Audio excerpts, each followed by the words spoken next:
எப்படிடா உனக்கு தெரியும்? என்னடா அது 20 நிமிஷத்துக்கு முன்னாடி நீ சொன்னதா சொல்லி யாரோ எனக்கு டெலிஃபோன் பண்ணானேடா. என்னது?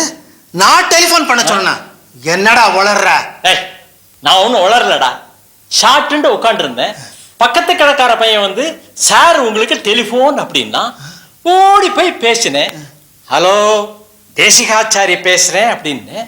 நான் மயிலாப்பூர்ல இருந்து ராகு பேசுறேன். யார் யார் யார் யாரு? யாரோ ராகுன்னு சொன்னாடா. நான் யார் என்னடா கண்டேன்? உங்க பொண்ணு லட்சுமி மயக்கமா கீழே விழுந்துட்டா உங்க சம்பந்தி சக்கரவர்த்திங்க டெலிபோன் பண்ண சொன்னார்னு சொன்னா. நல்ல காலம், ஏன் அதிர்ஷ்டம், இந்த பக்கமா ஒரு டாக்ஸி வந்தது. பின்னாடியே ஓடி வந்துட்டேன். ஆமா, உனக்கு எப்ப டெலிபோன் வந்தது? நான் சொன்னேனடா ஒரு 20-25 நிமிஷத்துக்கு முன்னாடி. அப்புறம் என்ன? என்னடா இது ஆச்சரியமா இருக்கு, என்னால நம்பவே முடியலையடா. ஏண்டா நான் பொய்யா சொல்றேன் உங்ககிட்ட?